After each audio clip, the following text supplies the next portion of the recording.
this computer. Okay. Oh, we got some more people popping on here at the last minute. All right, everybody. Thank you all for joining this morning. I'm Courtney Schaff. I'm OWEB's Monitoring and Reporting Program Manager, and the point on the work and the consultations OWEB has been doing with NOAA for the National Historic Preservation Act. So we are recording this webinar today. We will be sharing it out, posting it on our website. We will also be developing a frequently asked questions document with this. Today, I've got Audrey Hatch with me, my coworker, to help capture our questions, the questions that you all ask. Really, the thing I want to emphasize through all of this today is we want to make sure that you all have a chance to ask your questions.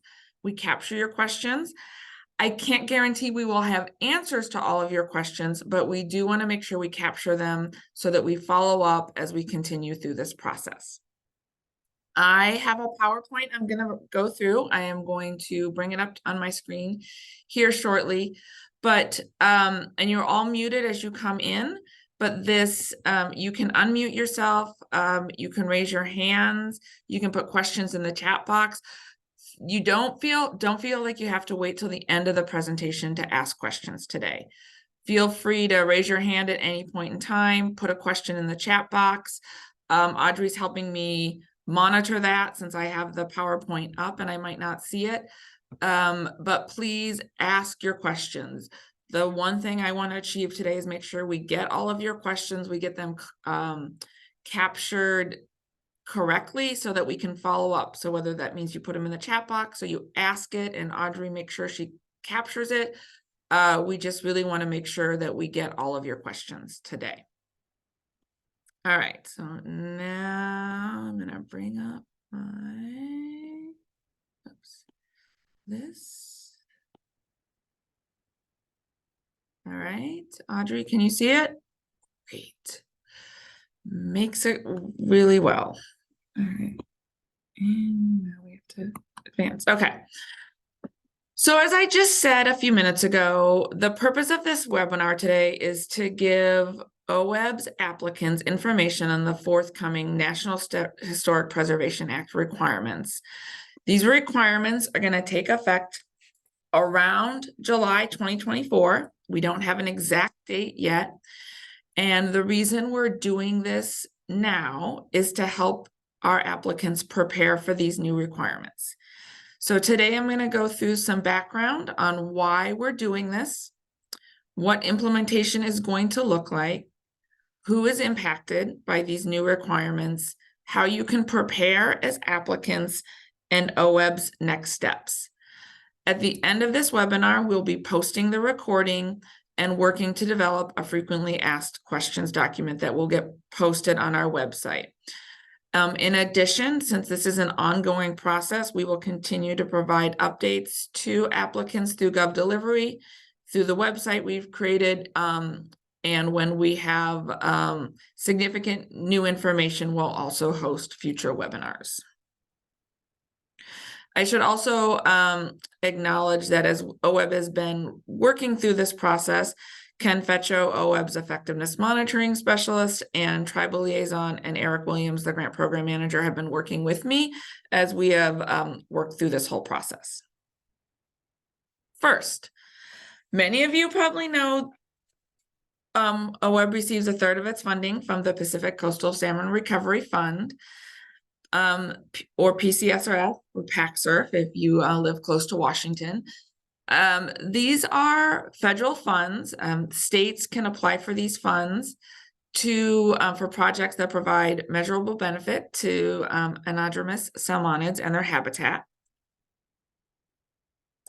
OWEB receives these funds. We grant them out through our open solicitation grant program, through the focused investment partnership programs.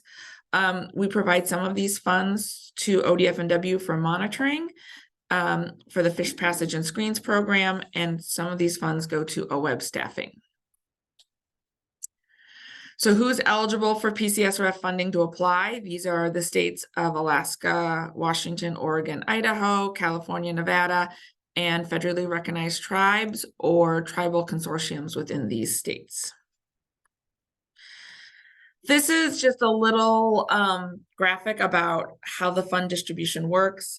Again, National Marine Fisheries Service, NOAA awards the grants. We are a grantee of NOAA, and then you all are our sub-grantees, a sub-recipient.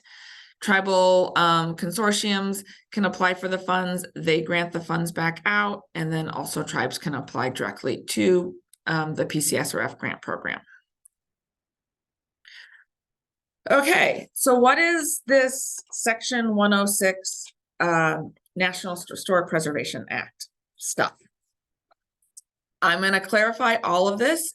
I am not an archaeologist. I am not an expert in this. I am learning as I go, as I work with NOAA, and as I work with Ken, other people in our office, to learn more about this. OWEB will be bringing on a staff person that will specifically be working on this. And we're hoping to have that person on by the first of the year. They will help us develop a lot of the ins and outs of how this is all going to work, and will definitely be an expert in this.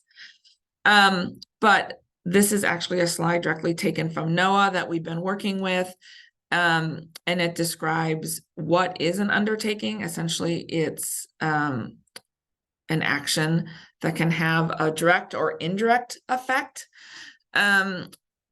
And so where is required for permits, things like that. Again, this is what we're having to navigate. So why are we doing this programmatic agreement?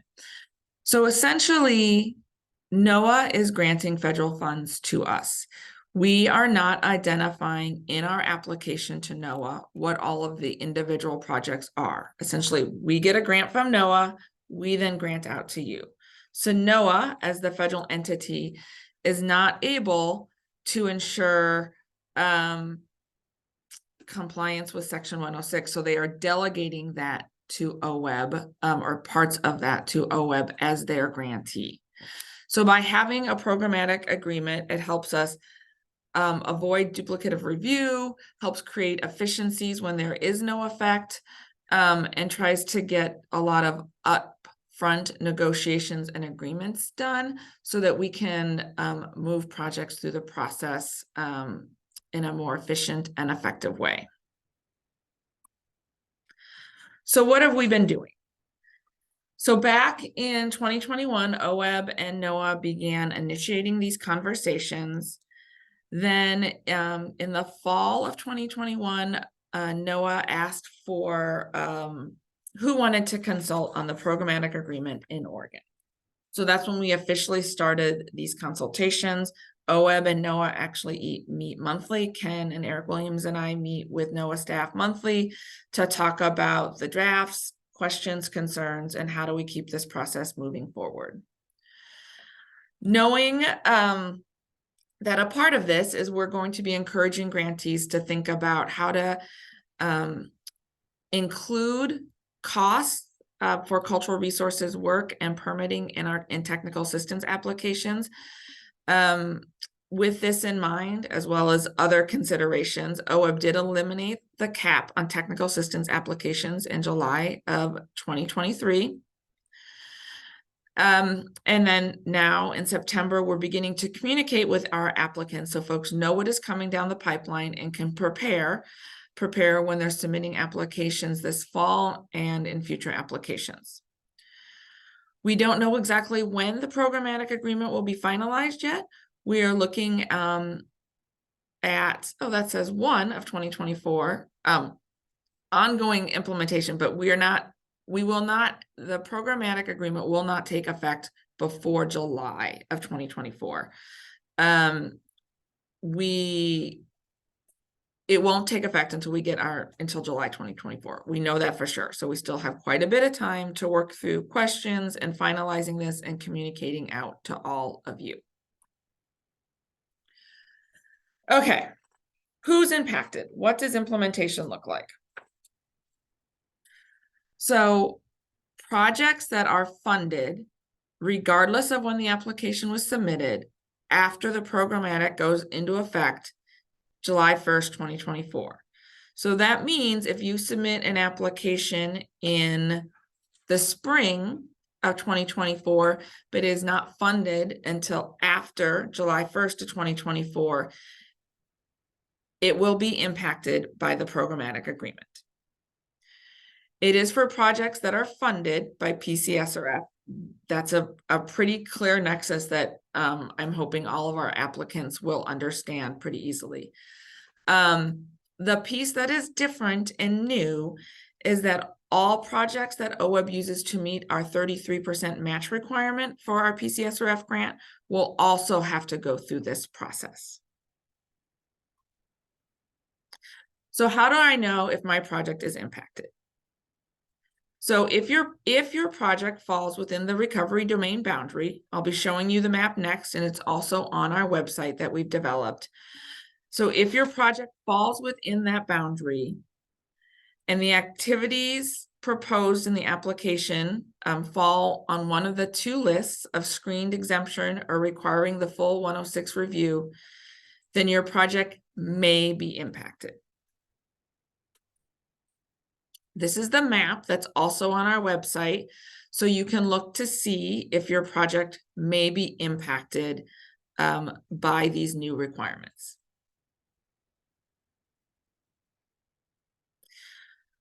So as we have been working through the development of the programmatic agreement with NHPA, projects fall into three categories that are listed here. And when I start to show you the list of the projects, what I want to emphasize is the project activities that you will see listed on the next few slides come directly from the PCSRF data dictionary. What does that mean? It means that OWEB reports all of our projects to a database for NHPA.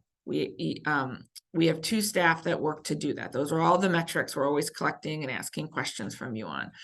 So NHPA has developed the programmatic agreement based on those types of activities that we report on. So it will be OWEB staff's job to help you all navigate, does my project fit in this activity or not, because it might not be as clear to you as it is to us, because we work with NHPA in these project categories on a regular basis. So the three buckets are exempt from Section 106 review. That means that through this programmatic agreement, we have decided that the activities on this list have minimal to no potential to cause effect to historic properties, and they are exempt. We don't have to do anything else if those are the types of activities proposed in the application. The big box that's most confusing, which I'll touch on next, is screened for exemptions, and they have a variable potential to affect historic properties. And then the last box is those that require the full Section 106 review. And the next few slides are not comprehensive list of activities, especially since the programmatic is not finalized yet. These are examples of exempt activities. These are activities that, if proposed in an application to OWEB, will not require any further review under the current draft of the programmatic agreement. And again, all of this information is available in a handout and on our OWEB's website, and I will show you that website at the end of the presentation. This very busy, very full slide is the examples of the activities that will be screened. So this is the list that's going to generate the most questions, and probably where a lot of you will have questions today. So as we've worked with NHPA and worked through this programmatic agreement, essentially these activities have been identified as having a potential to cause effect. So all of the activities listed on this slide, as of right now in the draft programmatic agreement, will be screened on a project-by-project basis to determine whether they do have an effect or not. And so we're going to use the information that comes in the application, and if necessary, requesting follow-up information from applicants to help us with that screening process. We know for sure one of the pieces of information we will need for all projects that fall within this list is something called an Area of Potential Effect Map, or an APE. This map shows the geographic area or areas under which the activities will occur that may directly or indirectly have an effect on historic properties. This will be a new upload option when we release the new application in January of 2024. And it's going to be an optional upload. Again, not all projects are going to need it. But if applicants have it through maybe they're have done technical assistance work ahead of time, they've developed designs ahead of time, if the area of potential effect map is available and provided, and the activity does need to go through a more thorough screening process, we will already have the information so we can move that screening process again quicker. Again, it will be optional. If we need to request it because we do need additional information on a project, the applicant will have time to provide it to us. And we are still working out on how some of these steps are going to occur as we finalize the programmatic agreement and as we bring someone on. For all of these projects on this list, we will have to be doing an internal assessment of them. There will be a list, a form that we will be filling out internally that will help us screen them to determine if they need to go out for outreach to tribes, if we need to require additional documentation. But we have an internal screening report that we will be using to help us make those determinations and determine how much review is needed or how little review is needed. You see there's something in the chat. Is there a question? No. It's a yikes. Yikes. Lots of stuff. This is the list of projects that will have to go through the full Section 106 process, whether they are funded by PCSRF federal funding or at match. Again, this list is shorter. Hopefully most of these things feel pretty intuitive. If you have been doing these types of projects, having to request permits, hopefully most of you are going through a lot of these steps already for these bigger projects. Okay, that was a lot of information. I know, it probably hurts your brains. You're probably scared. How do you prepare for this? Again, we've got time. This is not taking effect till July of 2024. So as you're developing your projects, we want to encourage you to consider submitting technical assistance applications before your restoration applications to help you complete cultural resources work ahead of time. Consider communicating and working with your local tribes as you're developing your projects. When you get to the restoration phase of your project, please consider how your budget might be impacted if you have to do additional cultural resources work, and how the timing of the project might be impacted if you have to do additional cultural resources work.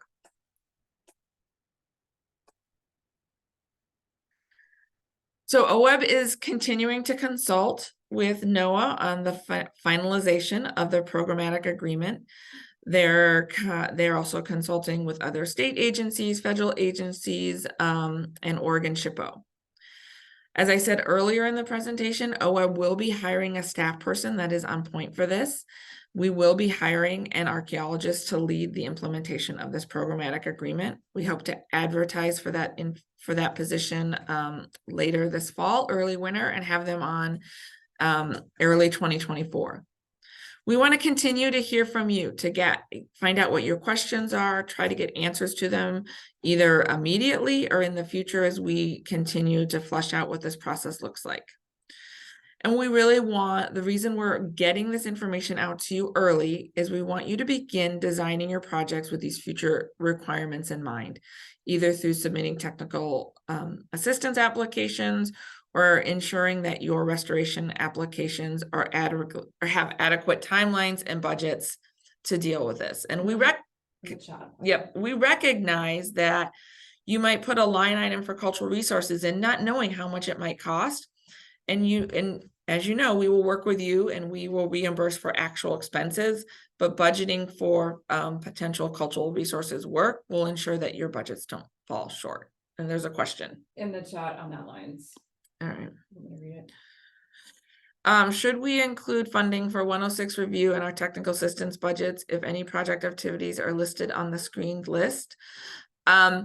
Yes, I would encourage you to start talking to local contractors, talking to your to cultural resources professionals, and start budgeting for a review for cultural resources work in activities listed on the screened list.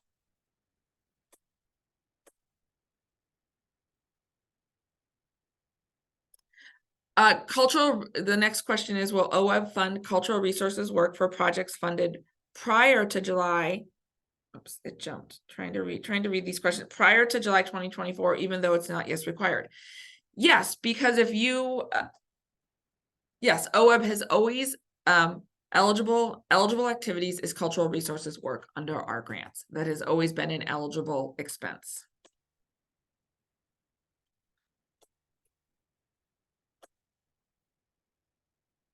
The next question is, I think I heard reference to hiring staff to process these reviews. Will OWEB have archaeologists on staff to complete these reviews, or we have to find a third-party independent archaeologist?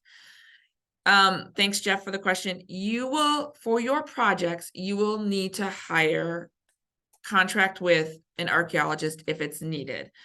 OWEB staff person will be on point for reviewing the information submitted by our applicants to determine what kind of review is needed and to provide that information both to NOAA and SHPO. They will not be doing the on-the-ground work associated with the individual projects OWEB funds. This is a great question. Thanks, Erin. How will this impact small grants? So should have put that in a slide. That's a great question. OWEB does not use small grants or weed grants to match our PCSRF funding. So this will not impact small grants or weed grants. Great question. We'll make sure that's both on our website and in the FAQs.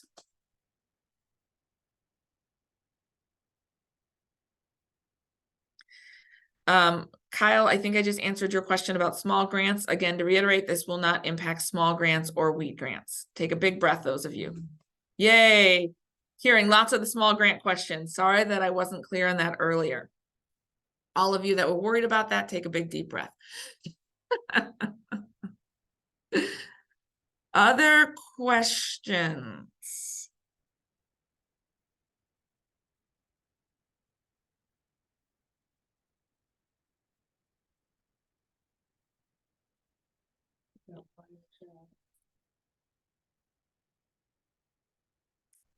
Okay, they jumped in a whole bunch more questions here. I'm trying to scroll back up. Okay. Will OWEB budget contingencies be needed in TA and implementation grants where resource disturbance discovery is anticipated? We currently don't, and our project manager can jump in because I might be out of the loop. We do not allow contingencies in technical assistance applications currently.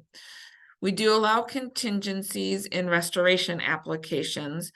And I think as we navigate this and provide more guidance, I can envision where folks might be putting a line item for cultural resources review. You don't necessarily know how much that might cost. You might be guesstimating based on talking to some folks, looking at similar projects. That is essentially your cultural resources contingency. Can OWEB staff provide literature search information for potential cultural resource finds for any given project area? I'm not sure I fully understand your question, Jeremy. We've captured it, and I can definitely follow up with you to see if I can answer it better, or if you want to add some clarifying information to your question.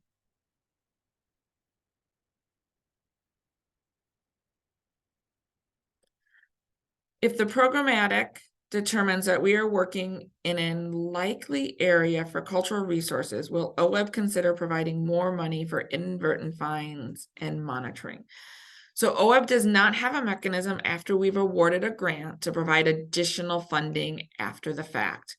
I would really encourage folks, as we said earlier, to think about communicating and talking with local cultural resources professionals, contractors, talking with your local tribes, and doing some of this cultural resources work in your technical assistance grants, so you are prepared, more prepared when you get into your restoration application.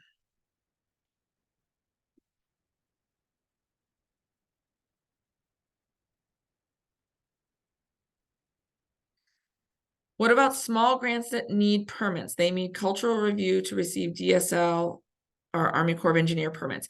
If you have a permit that requires you to do any of these activities, then you need to follow what is ever in that permit is necessary. However, we aren't adding additional OWEB review for small grants and weak grants, but you always need to follow whatever your permit may tell you you need to do. Will this affect capacity grants? Since capacity grants are not doing on-the-ground projects, it will not.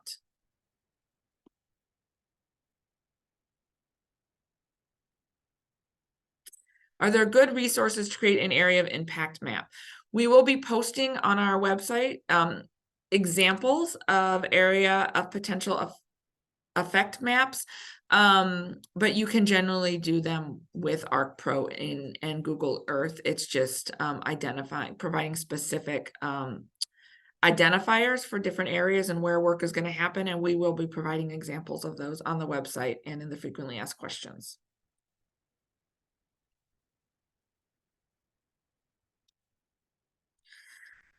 What about the time issues with cultural resource backlogs? We definitely recognize that, and that's why we're getting this information out early.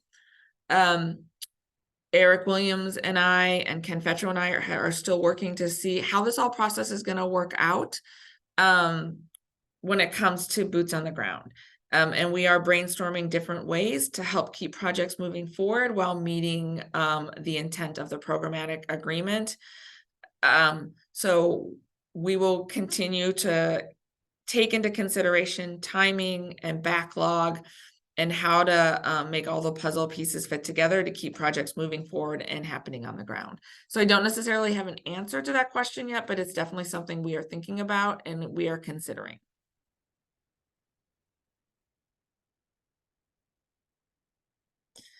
The question is, finding someone to do cultural resource surveys is often a bottleneck. I hear that question, and will OWEB help? I don't have an answer to that right now, but we've captured that question and we will definitely follow up in the future.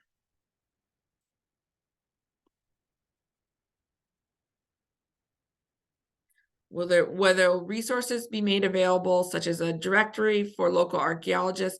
Again, hear that question, and it's something that we will continue to talk about internally, what kind of information it makes sense for us to provide, or how do we provide links to other information, and we'll continue to keep that in mind.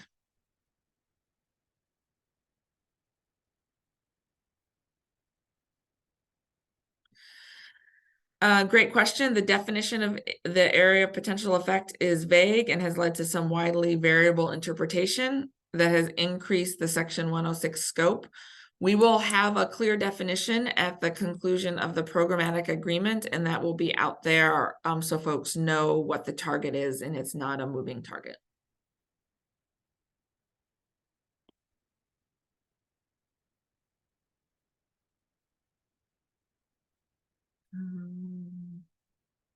Answer about capacity limits. Yeah, we got that one. Were tribes included in the development of the programmatic? Yes, great question.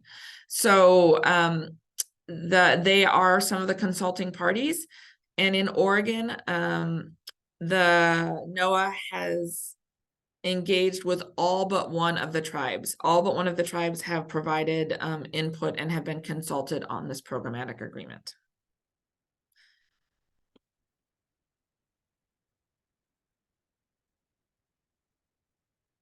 Great. Let's see. Okay, so Jeremy added more information. Okay, the lit search provides information on cultural resource finds around the state. It contains information on known archaeological finds. This is a highly guarded list and must be accessed by a licensed archaeologist. That's a great question. I know that has come up in our conversations with NOAA through the programmatic agreement process. And that's a question, that is definitely a question we are capturing today and will provide follow-up on in the future.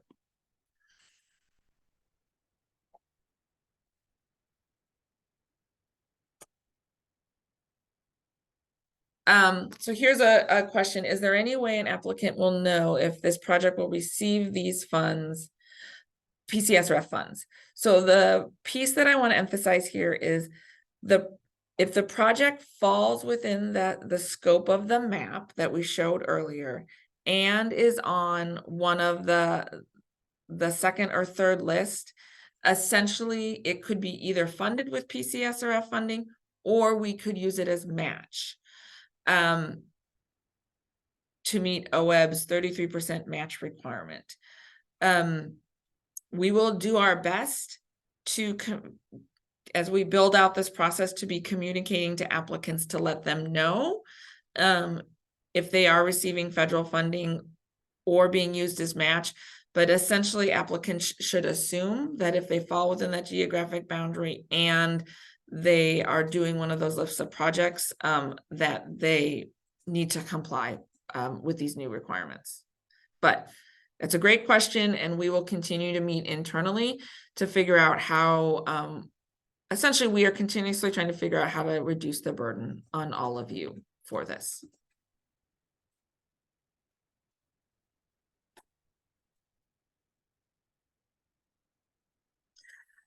Here's another question.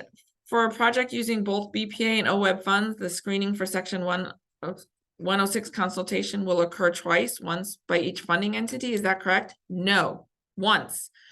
So when there is another federal nexus, there is a process to determine which federal entity is going to take the lead. So it will not happen twice.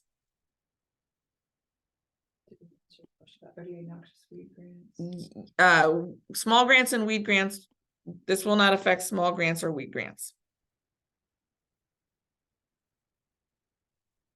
Are there resources to build capacity for tribes to effectively engage in increased programmatic consultation? That's a great question. And I think something we need to continue to be aware of throughout this whole process. So thank you.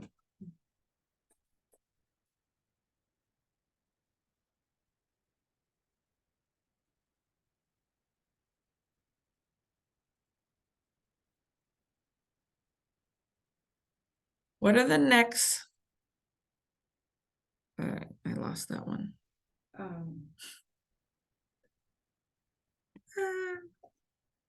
Okay, what are the next steps for those projects that are permitted and implementing in 2024, but will likely need screening? Is there anything more that will require than what we have already completed through our permitting? If I don't know, that's a great question. That is definitely one that might be a case-by-case basis conversation. It also depends on when it was funded. Again, if it's things that are funded before July 2024, this will not impact. Things that are funded with OWEB funds after July or in July 2024 and moving forward will. It depends on what permitting and work has already been done. And as we work through this process and get closer to the end, happy to have conversations with people to help them figure out where they are in the process and what may or may not need to be done.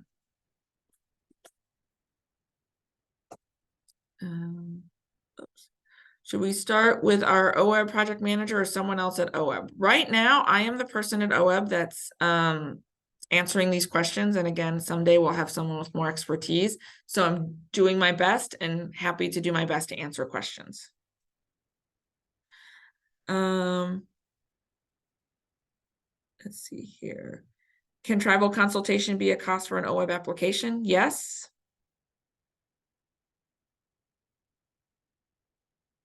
If another federal agency takes the lead, do we still need to submit the project for screening?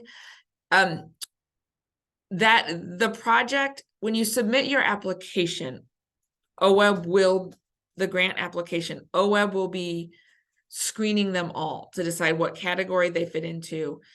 If we see that there is another federal agency involved in the application, it is OWEB's responsibility through the programmatic agreement. We're in work with NOAA to decide which entity is going to take the lead, and then we will communicate that out to the applicant.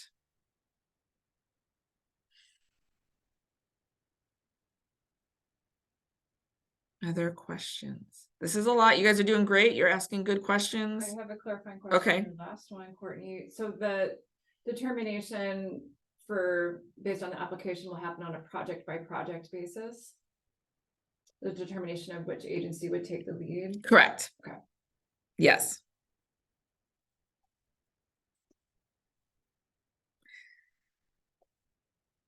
If the entire watershed is in the establishment, should we assume we will need 33% instead of 25% match? No, no, no. So the match requirement to meet the PCSRF match falls on OWEB, and we use our lottery funds to meet that match. Grantees match requirements do not change at all through this process.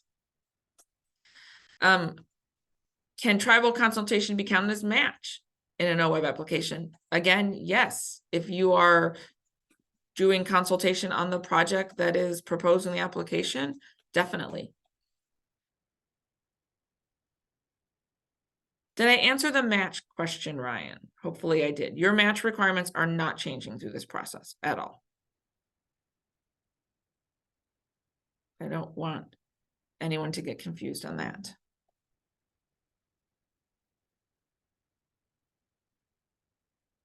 And remember, OWEB just reduced the technical assistance match requirement down to $1. That's, again, want to stress that.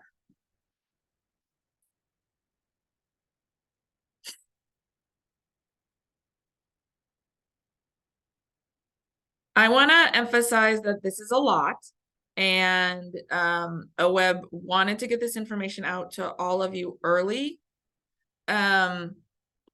so that there is time for you to start thinking about the different questions you might have, planning for future technical assistance and restoration applications. I am committed to capturing your questions, talking to you all on the phone, responding to your emails as we navigate this. Eric Williams, Ken Fetcho, and I are working hard to think about what are the implications to our grantees. How do we develop a process that keeps projects moving forward to the extent possible, and continuing to work through the programmatic agreement process to get the best agreement we can. And I apologize for not having more answers today and not being an expert in Section 106. We're going to get a person on that will be way more versed in all of this. But again, my whole objective is just to get this information out early to all of you so we can do our best to answer your questions.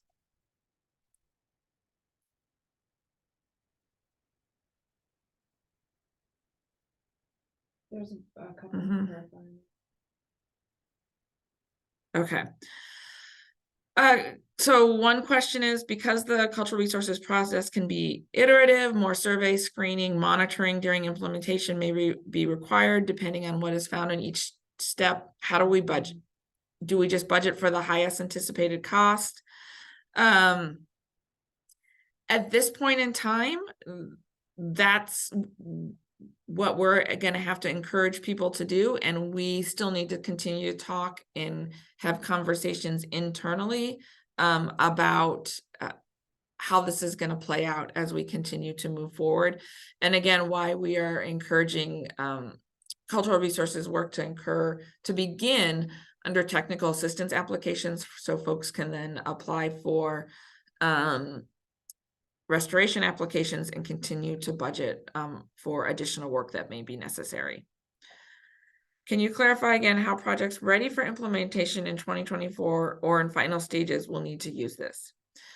Emphasize again, if a project is funded by OWEB in April of 2024, this will not impact you, regardless of where you are in implementation stages of that project after July of 2024.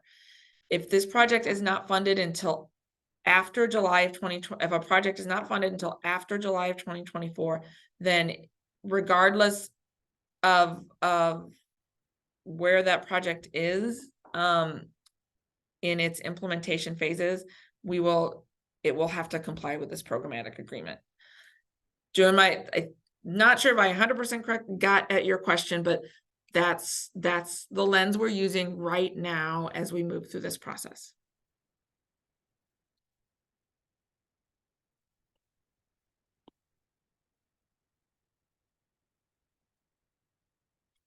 Anything else?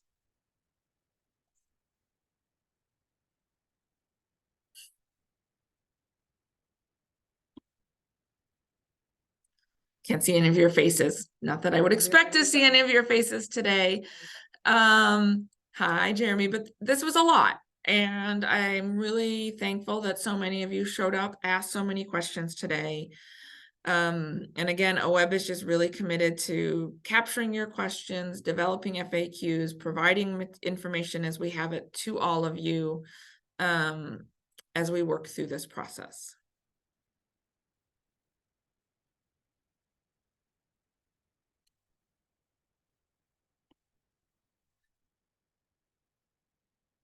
Will OWEB defer to the local tribal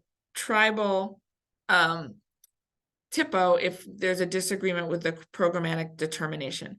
There is process and language that will be built into the programmatic agreement to deal with situations like that. So I can't fully answer that question at this time.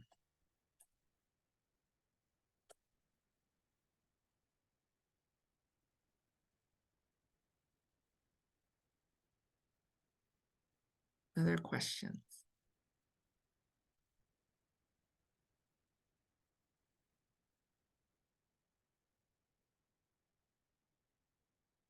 Funded does not mean reimbursed for expenses. It means signed grant agreement. Correct. That is correct, Janelle. Funded does not mean reimbursing for expenses. It means we have a signed grant agreement.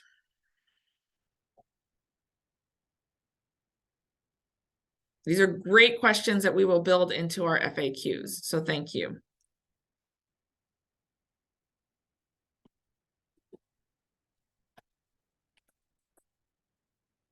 Again, I want to encourage folks to feel free to reach out to me. I will do my best to capture questions, answer them if I can, make sure that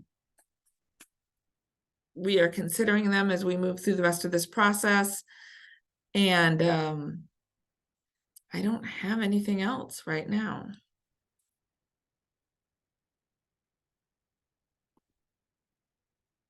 So thank you all. I'm going to stay on here for a few more minutes in case anyone has any other questions that pop into their head. But thank you again for engaging and asking good questions. Have a great day.